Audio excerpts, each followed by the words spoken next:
তোমরা তো ব্যবসা করো, ক্রমে ক্রমে উন্নতি করতে হয়। কেউ আগে রেড়ির কল করে, আবার বেশি টাকা হলে কাপড়ের দোকান করে।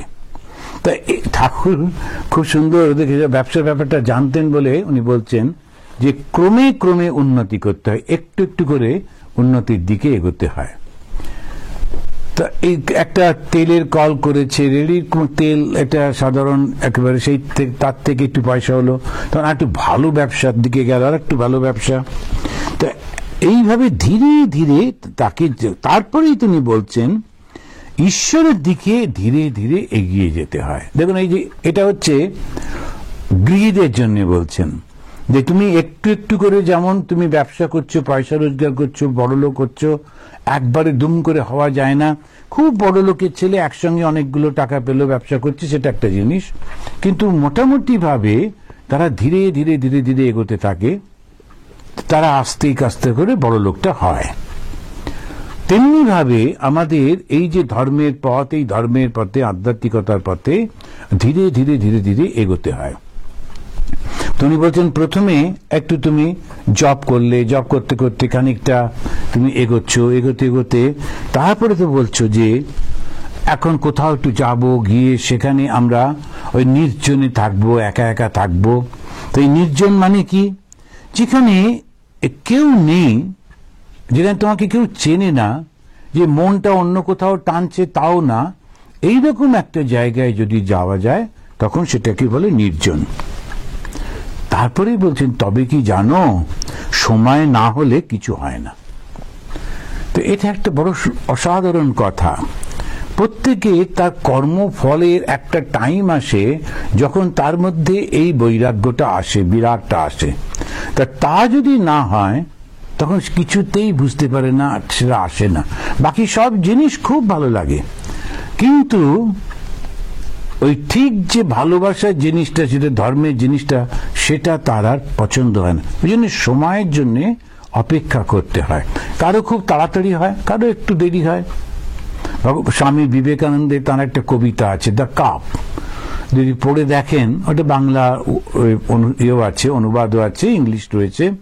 দ্য কাপ কবিতাটিতে খুব সুন্দর করে উনি বলছেন যে আমি তোমার বন্ধুকে এবং তোমাকে দুজনকেই আমার কাছে আসতে বলেছি, তোমরা দুজনে আসছো, তোমার পথটা কিন্তু অত্যন্ত দুরূহ, প্রত্যেকটা পদক্ষেপে তোমার পা কেটে যাবে, কষ্ট হবে। আর তোমার বন্ধুরটা একেবারে ফুল দিয়ে সাজানো, সে খুব সুন্দর করে আসবে। কিন্তু তুমি থেমে যেও না, তুমি চলতে থাকো এবং শেষে তুমি আমার বুকেই আসবে। দ্য কাপ, এই কবিতাটি যদি পড়া যেতে পারে, খুব সুন্দর। ওইটা আমাদের সমস্ত কর্মের ফলের জন্য এটা হচ্ছে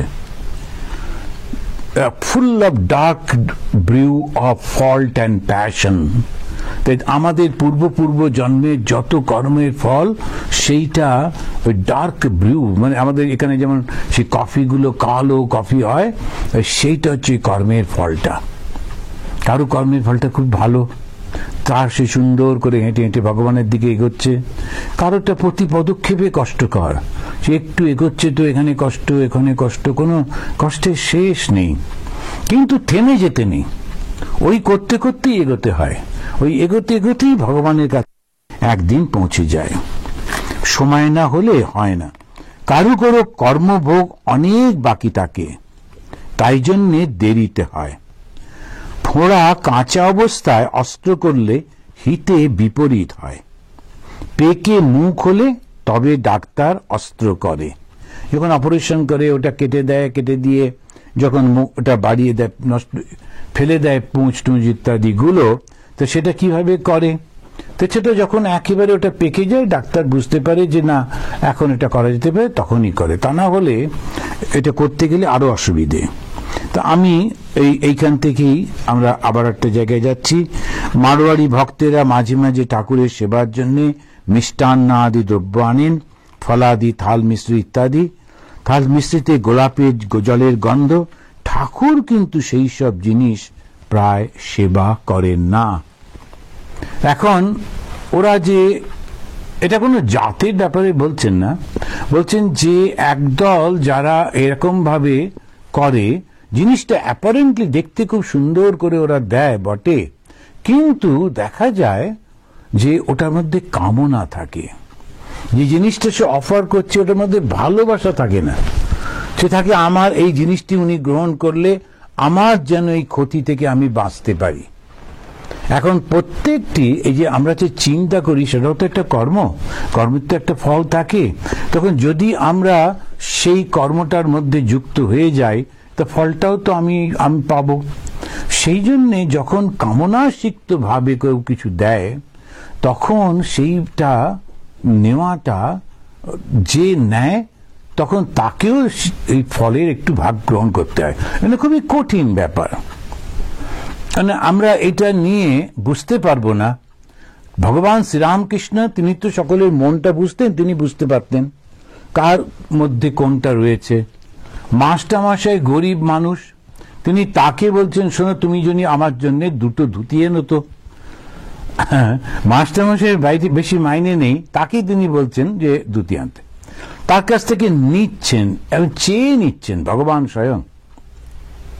আর যখন এই ব্যবসাদার এরা এসেছে, এদের পয়সা আছে, এদের কাছে কিছু চাইলে ওরা একেবারে একটা চাইলে 10টা দেবে, কিন্তু তবু ঠাকুর ওদের কাছ থেকে কিছু নিচ্ছেন না।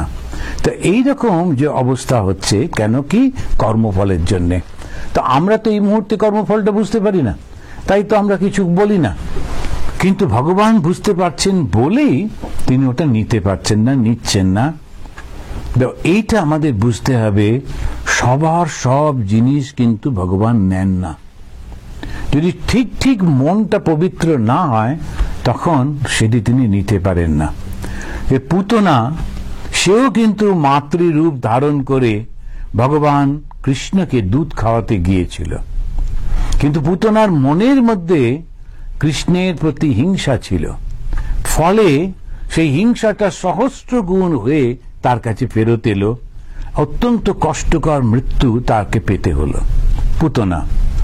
আবার সঙ্গে সঙ্গে যশোদা তিনিও কিন্তু শ্রীকৃষ্ণকে যখন দুগ্ধপান করাচ্ছেন তখন সেই ভগবানের স্পর্শে তার একেবারে দৈব আনন্দ হচ্ছে। ভগবান তো একই রয়েছেন, তিনি তো সেই শিশু, একেবারে আমাদের শ্রীকৃষ্ণ শিশু গোপাল, কিন্তু যে তার কাছে যে মানসিকতা নিয়ে যাচ্ছে এবং যে কর্মফল নিয়ে যাচ্ছে, যে ভাব নিয়ে যাচ্ছে, সেই ভাবটাই তো সে ফেরত পাচ্ছে।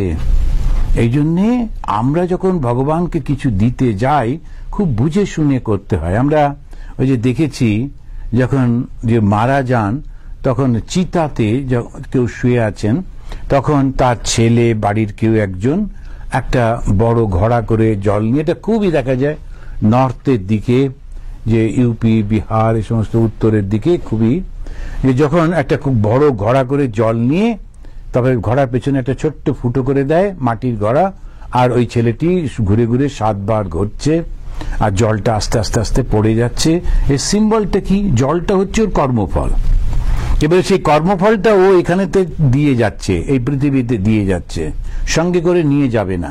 তো সেই সমস্ত কর্মফলটা শেষ হয়ে গেল, তারপরে এই ঘোড়াটা ফেলে দেয়, দিলে ঘোড়াটা ভেঙে গেল, অর্থাৎ ওর মৃত্যু হলো। এইবারে দেহটাতে ওরা আগুন দিয়ে দেয়। এখন এই যে মুখেতে আগুন দিচ্ছে কেন? কেননা আর যেন কোনো কিছু আহার, কোনো কিছু গ্রহণ করতে না হয়। তো সেই জন্যে সাধারণত আহার বলতে তো মুখটাই বুঝি, কিন্তু আহার মানে তো সবকটা ইন্দ্রিয় দিয়েই আমরা যা গ্রহণ করি, চোখ দিয়ে, কান দিয়ে, জিহ্বা দিয়ে, স্পর্শ দিয়ে, সমস্ত দিয়েই তো আহার করছি, আহরণ। তবু এই যেন আর না, সে সমস্ত শেষ করে দেওয়া হলো, একেবারে যোগী, সমস্ত আহার বন্ধ হয়ে গেল, এবারে চলে যাচ্ছে। ওই যে জলটা ফেললো, এই কর্মফলটা, ওটা তো সিম্বলিক। তা কর্মটা তো রেখে দিয়ে যাওয়া উচিত, ফেলে দিয়ে যাওয়া উচিত। যা কর্ম করেছি এখানেই বার্ন করে দেওয়া উচিত। কেমন করে করব? কর্ম যাই করেছি, ভালো বা মন্দ, সবটা ফেলে দিতে পারলে তবে তো মুক্তি।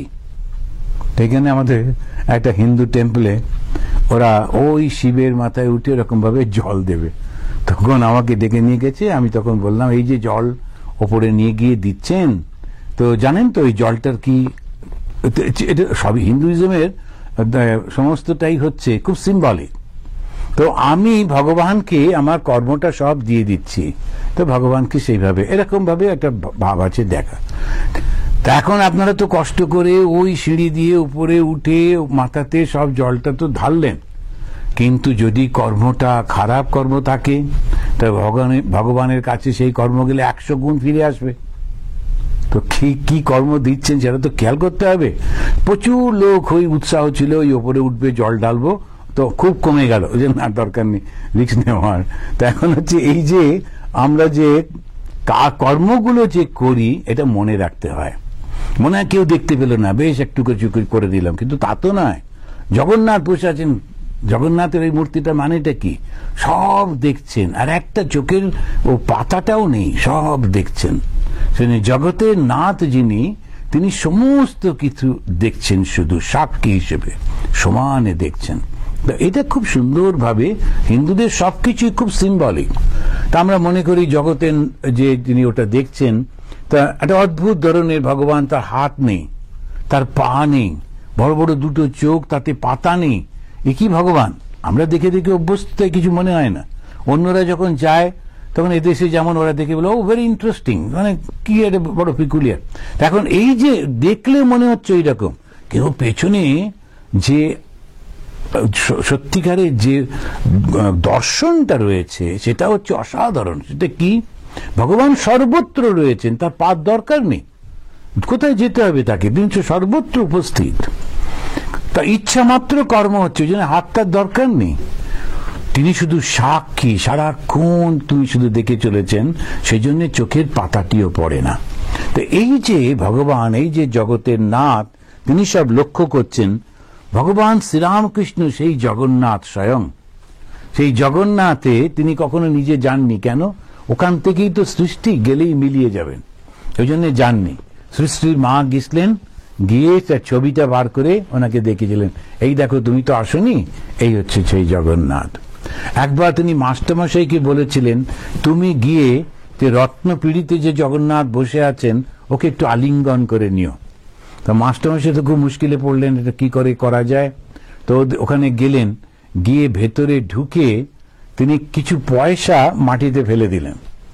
তখন সেই পয়সা তুলবার জন্য ওই পান্ডারা সব ঝুঁকে পড়ে, পয়সা পড়েছে সবাই তুলবার চেষ্টা করছে, তিনি তাড়াতাড়ি করে উঠে ওই জগন্নাথকে একটুখানি জড়িয়ে ধরে ফিরে এলেন।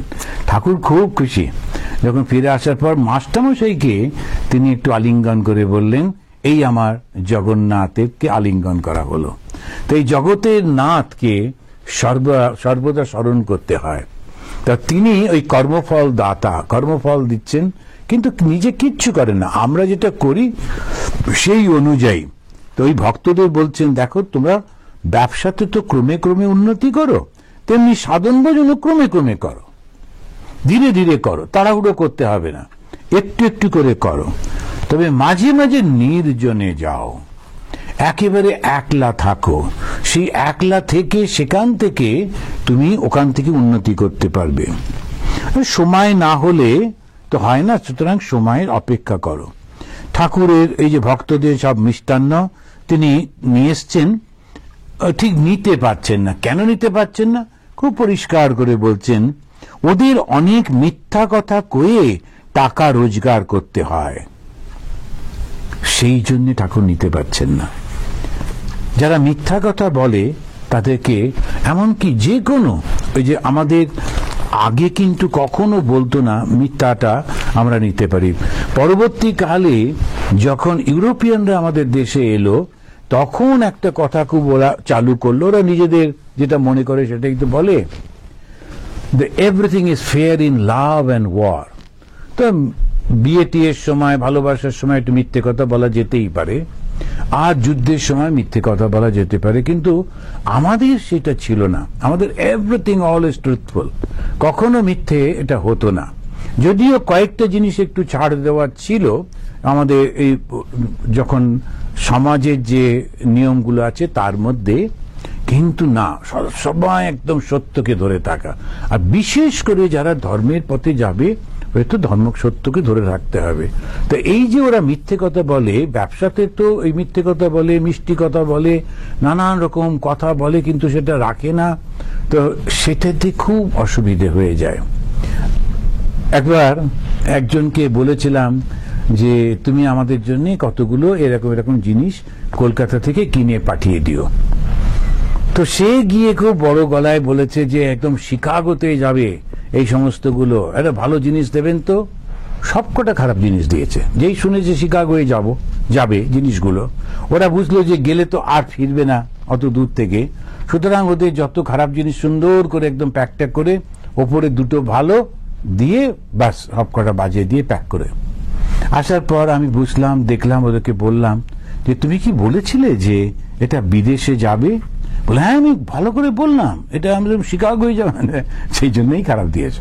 কারণ ব্যবসায়ীদের স্বভাবটাই হচ্ছে ওই রকম। সেই জন্যে যখনই তুমি করতে যাবে ওটা ঠকাবেই ঠকাবে। ঠাকুরের জন্য জিনিস কিনতে গেছেন, গিয়ে ওই রকম বলেছেন ঠাকুরের জন্য এই কড়াইটা কিনবো, একটু দেবেন? তো বলবো ও বাবা, ঠাকুরের জন্য আচ্ছা একদম সব থেকে ভালোটা দেবো বলে ফাটা কড়াইটা দিয়ে দিয়েছে। ওকেও তো বিক্রি করতে হবে, বাস দিয়ে দিল। ঠাকুর সেই জন্যই বলছেন যে ভক্ত হবি তো বোকা হবি কেন। এই ব্যবসায়ীদের ওই রকম করে বটে, সেই জন্য যারা ওই ব্যবসার সঙ্গে যুক্ত থাকেন তাদেরকে ওটা করতেই হয়, তাহলে উপায় থাকে না। যদিও এদেশে দেখেছি খুব বড় বড় কোম্পানি, ওইগুলোর কোনো ব্যাপার নেই, ওখানে তো যেমন লেখা আছে তেমনই থাকে। এখানে আইন টাইনগুলো সবাই খুব মানে টানে, তো এগুলো একটা জিনিস। কিন্তু আমাদের দেশে তো তা না, সুতরাং ওই প্রথম থেকে শুরু করতে হয় যে দর দাম। কেউ কেউ আছেন পাড়ায় এক একজন থাকতেন যে কাকা কাকিমা, তারা ভীষণ, অন্য লোকেরা বাজার করতে যাওয়ার সময় ওদেরকে সঙ্গে করে নিয়ে যেত যাতে বার্গেনিংটা ওরা করবে। ভীষণ ভালো বার্গেনিং করতে পারে, ওটাতে আবার একটা ক্রেডিট থাকে। কিন্তু ব্যবসা মানেই ওই ধরনের করে টরে ঠাকুর ছুঁতে পারতেন না। যারা সত্য কথা বলে না তাদের কথা কিন্তু না, কিন্তু ব্যবসাতে কতগুলো জিনিস আছে। আমাকে তো ব্যবসা করে খেতে হবে, মানে রাখতে হবে, রিয়েলটার দাম আছে, আমার লেবার তার একটা দাম আছে, একটা এক্সট্রা পয়সা আমি রাখবো, সেটা তো করতেই হয়। ওটাতে কেউ কিছু মনে করে না। কিন্তু বললাম দেব এ আর দিল বি, এইটা বড় অন্যায়, এবং সেটা বড্ড বেশি এটা হয়ে থাকে কোন কোন সমাজে। তো সেই জন্যে ঠাকুর ওদের একদম নিতে পারছেন না ওদের জিনিসটা। উনি বলছেন যে ওদের অনেক মিথ্যে কথা কয়ে টাকা রোজগার করতে হয়, তাই উপস্থিত মারোয়াড়িদের কথার চলে উপদেশ দিতেছেন। দেখো, ব্যবসা করতে গেলে সত্য কথায় আট থাকে না, ব্যবসায় তেজি মন্দি আছে। নানকের গল্পে আছে যে তিনি বললেন অসাধু দ্রব্য ভোজন করতে গিয়ে দেখলুম এসে সব রক্ত মাখা হয়ে গেছে। সাধুদের শুদ্ধ জিনিস দিতে হয়, মিথ্যা উপায়ে রোজগার করা জিনিস দিতে নাই। সত্য পথে ঈশ্বরকে পাওয়া যায়। ছোট্ট ছোট্ট কথাগুলো কারো কারো মনে হতে পারে কেন তাহলে কি আর ব্যবসা করব না, কে বলল?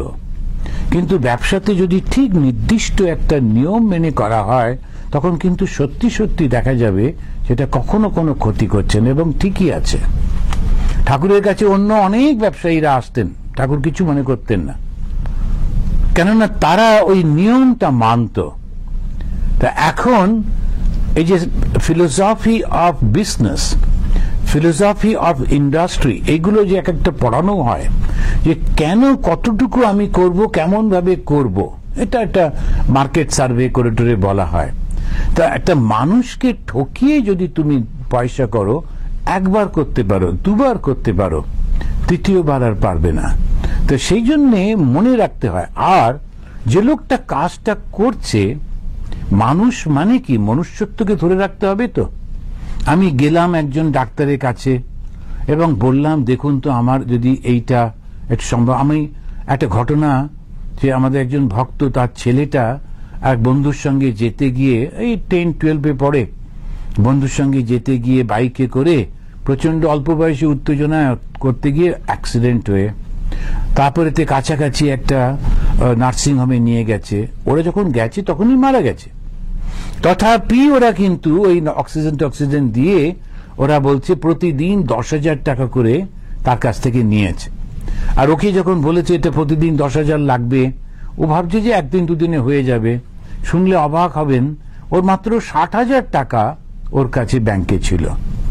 যখন ও সেটা বলল, ওরা 5 দিন রাখার পর মৃতদেহটা বার করে দিয়ে বলল এখানে ঠিক হচ্ছে না, শিগগির একদম সাধারণ মানুষ, কিছু বোঝে না, আপনি ওকে আর একটা জায়গায় নিয়ে যান, বড় শহরে নিয়ে যান। বড় শহরে নিয়ে গেল, ওরা বললো এ তো কবেই মারা গেছে, তো 3-4 দিন আগে মারা গেছে। তখন আবার সেই সার্টিফিকেট নিয়ে কষ্ট হলো, আবার সেই ঘুষ নিল।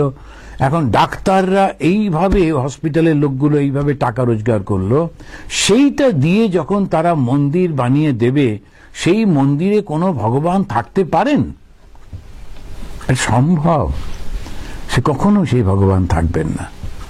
কিন্তু এরা বিরাট শ্বেত পাথর দিয়ে মন্দির বানিয়ে দিচ্ছে, তারপরে গরিবও কো দান বলে একটুখানি পুরো পচা পচা সমস্ত সস্তার কাপড় দিচ্ছে।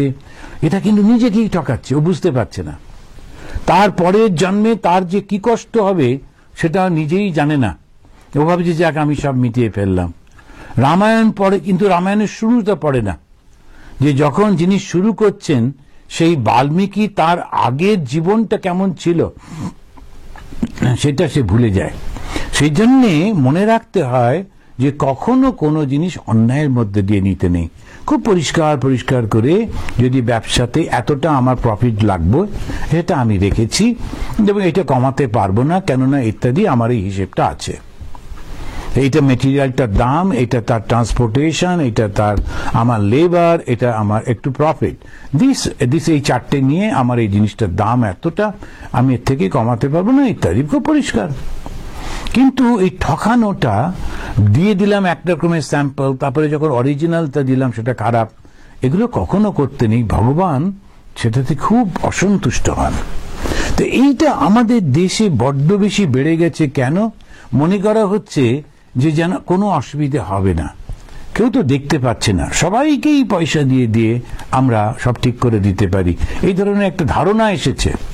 কিন্তু জগন্নাথকে কি পয়সা দিয়ে তাকে ঠিক করা যাবে? এইটা মনে রাখতে হয়। এই যে গুরু নানক বলছেন যে এইটা যখন আমরা দেখি অসাধু দ্রব্য, দেখছি যে রক্ত মাখা, ওটা আমি খেতে, একটা ভয়ঙ্কর শব্দ ব্যবহার করছেন যে একটা জিনিসটা এত খারাপ যে এটা নেওয়া যায় না। আর সাধুদেরকে যখন কিছু দেওয়া হয়, যেটুকুই দেওয়া হোক, একটু ভালো জিনিস দিতে হয়, ভালোভাবে দিতে হয়। কেন? তার মনের মধ্যে যদি ভালো ভাবটা আসে সাধুকে দেওয়ার পর, বা লোকটা কি ভালো সুন্দর একটা জিনিস দিয়ে গেছে, তখন তাতে আপনার কল্যাণ। তার বিরক্তি যখন হলো, তখন ঠিক উল্টোটা হলো। সেজন্য এমন কিছু দিতে নেই শুধু শুধু বিরক্তি উৎপাদন করবার জন্যে। তো ওইটা মনে করতে হয়, সর্বদা তার নাম করতে হয়। এবার একটা সোজা উদাহরণ, একটা সুযোগ করে দিচ্ছেন, এই নানান রকমের ঘটনার থেকে বেরিয়ে আসবার পথ বলে দিচ্ছেন। বলছেন সর্বদা তার নাম করতে হয়। এত সোজা আর কখনো হয় না। তার যখন নাম করছি, ভগবানের নাম করছি, তারপরে তার স্মরণ করার চেষ্টা করছি ভগবানকে, যে ভগবান আমি তো কত কি না জেনে না বুঝে করে ফেলি, কাউকে এমন একটা শব্দ বলে ফেলি, তাতে খুব একটা দুঃখ পায়, আঘাত পায়। আমি বলতে হয়তো সেটা চাইনি, কিন্তু সে আঘাত দিয়ে ফেলেছি। বহু লোক করেন, বহু মানুষ করে ফেলেন, যে আঘাত দিয়ে কথা বলা। বাচিক যে তপস্যা গীতাতে দেখবেন রয়েছে, বাচিক তপস্যা হচ্ছে কাউকে কর্কশ বাক্য বলতে নেই। শ্রী শ্রী মা সারা জীবন ওই তপস্যাটা করেছেন, কখনো কাউকে কর্কশ শব্দ ব্যবহার করতেন না, কখনো না। তো আমরা যখন বলি তপস্যা, তার মানে না খেয়ে থাকা, খালি পায়ে ঘোরা, এরকম তো না। ওটা তো কায়িক তপস্যা, মানসিক তপস্যা, বাচিক তপস্যা, তিনটে রয়েছে। তো সেই মানসিক তপস্যাটা, কায়িক তপস্যাটা, ওগুলো একসঙ্গে যখন আমরা করতে পারি, যে বাচিক তপস্যা সব সময় সংযত হওয়া, তারপরে তো ঈশ্বরের জন্য যেতে হবে। সেই জন্যে ওইটা তো এতটা আমরা করে উঠতে পারি না সাধারণ মানুষ।